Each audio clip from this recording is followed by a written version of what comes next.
İnsan topraktan mı yaratıldı, sudan mı yoksa çamurdan mı? Kur'an-ı Kerim bu sorulara çeşitli ayetlerde yanıt veriyor. Topraktan, sudan bir de çamurdan aynı anda yaratılmış olabilir miyiz? Bu çelişki olmaz mı? Bunlar arasında bir çelişki var mı? Gelin birlikte inceleyelim. Rum suresi 20. ayet. Sizi topraktan yaratması, sonra da sizi yeryüzüne yerleştirmesi onun varlığının delillerindendir. Bu ayet insanın topraktan yaratıldığını bildirir. Hicr suresi 26. ayet. Andolsun insanı kuru balçıktan, şekillenmiş bir çamurdan yarattık. Bu ayette ise yaradan çamurdan yaratıldığımızı söyler. Furkan suresi 54. ayet. O sudan bir insan yarattı ve onu soy sop sahibi kıldı. Rabbinin gücü her şeye yeter. Evet, bu ayette de sudan yaratıldığımız belirtilir. Kur'an'da bu ayetlere benzer daha birçok ayet vardır. Bu ifadeler arasında bir çelişki var gibi görünüyor mu? Bu duruma yüzeysel bakıldığında bir çelişki var gibi görünebilir. Ancak bir inceleme yaptığımızda bu ifadelerin aslında birbirini tamamladığını anlayabiliriz. Bazı dini kitaplarda kainatın bir damla sudan oluştuğunu okuduk. Oysa su yaratılışın başlangıcından milyarlarca yıl sonra oluştu. Daha sonra bilim her şeyin enerjiden var olduğunu söyledi. Kafamız iyice karıştı. Kur'an hata yapmazdı. Gelin olayları basit bir şekilde açıklayarak anlamaya çalışalım. Kur'an-ı Kerim yaratılışı aşama aşama anlatıyor. Bilimle Kur'an arasında zıtlık var mı onu inceleyelim. Kur'an'ı anlayabilmek için bütününe bakmak gerekir. Kur'an'da geçen ifadeler birbirini tamamlayan unsurlar olarak ele alınmalıdır. Bütününe bakmadan çelişki var demek yanlış olur. Toprak, insanın temel yaratılış hammaddesidir. Çamur ise bu toprağın suyla birleşiminden oluşan ara bir maddedir ve şekil verilebilir özelliği vardır. Yaratılış evresinin bir ileri aşamasıdır. Sudan yaratılış ise biyolojik süreçleri anlatır. Bazı çıkarımlarda toprak ve suyun karışımı çamuru oluşturur ifadesi anlaşılsa da çoğu ayetlerde su açıkça ana rahminde varoluşu anlatır. Kur'an, anne karnındaki sürecin bir damla sıvıyla yani spermle başladığına açıkça vurgu yapar. Anne karnındaki bedensel gelişim evreleri net bir şekilde anlatılır. Yüce Allah ilk insan olan Hazreti Adem'i topraktan yaratmıştır. Toprak, yaratılışın başlangıç maddesidir. Ancak biz insanların dünyadaki yaşamı biyolojik bir süreçle, yani bir damla suyla başlar. Bu yalnızca insanlar için değil, tüm canlılar için geçerlidir. Tohumun yeşermesi için bitkilerde bir damla suya ihtiyaç duymaz mı? Bizler topraktan yaratıldığımızı zannediyoruz, değil mi? Oysa durum öyle değil. Allah Kur'an'da açıkça ifade ediyor, ben ilk insanı topraktan yarattım diyor. Bütün insanları topraktan yarattım demiyor. Secde 7. ve 8. ayetlerde sadece Hazreti Adem'i topraktan yarattığını bildiriyor. Sonra Adem'in neslini yeryüzünde sudan çoğalttığını açık açık bildiriyor. Buraya kadar olanı biteni anladıysak, şimdi akla başka sorular geliyor. İlk yaratılış cennette meydana geliyor. Ama insan bedeni dünyadaki toprakla aynı toprak, bilim bunu söylüyor. Cennetteki toprak, dünyadaki topraktan farklı veya daha üstün bir yapıya sahip olması gerekmiyor mu? Cennetin üstün bir mekan olduğunu biliyoruz. Madem cennette yaratıldık, neden daha üstün bir maddeden yaratılmadık? Yaratılıştaki toprak dünyadan alınıp cennete mi götürüldü? Burada akla şu soru geliyor. Cennet ve cehennem bizim anlayışımızın ötesinde bir boyutta mı? Yeryüzünde farklı boyutlarda mı yaşıyoruz? Yani cennet ve cehennem dünya üzerinde olabilir mi? Bilim bu olasılığın mümkün olabileceğini söylüyor. Dünyamız 3 boyutlu, bir de zaman boyutu var. Toplam 4 boyut kavrayabiliyoruz. Bilime göre 3 boyut eksik. Toplam 7 boyut olması gerekir. Nerede bu diğer 3 boyut? Biz yaratılış evrelerine tekrar dönelim. Bilime göre nasıl var olduk? Kur'an'ın yaratılış ayetlerini anlamak için Şimdi bilimsel verilere bakalım.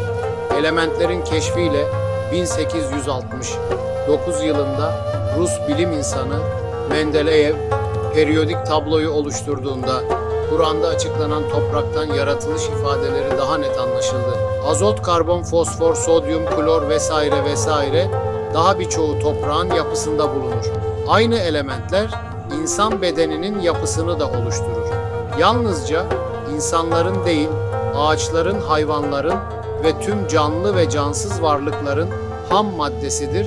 Elementler, dünya üzerindeki tüm varlıklar aynı maddelerden oluşmuştur. Her bir varlık topraktan mı yaratıldı demeliyiz o zaman? Evet, tüm varlıklar aynı maddeden yaratıldı. Yalnızca insanı diğer canlılardan ayıran tek şey var. O da ruh.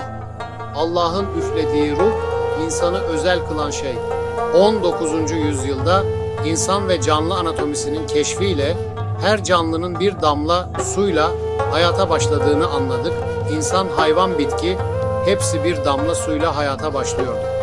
Kur'an ayetlerini o zaman bir kez daha anladık. Peki toprak ve su nasıl yaratıldı? Asıl özümüz ne?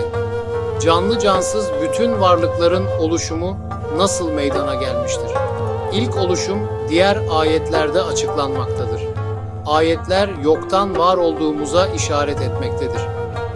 Büyük patlama, Big Bang ve yoktan varoluş, bilim insanları evrenin yaratılışını büyük patlamayla açıklar.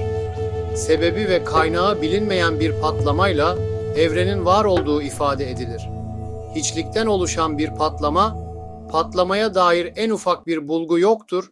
Neyin sebep olduğu, hangi varlığın bu patlamayı oluşturduğu bilinmemektedir.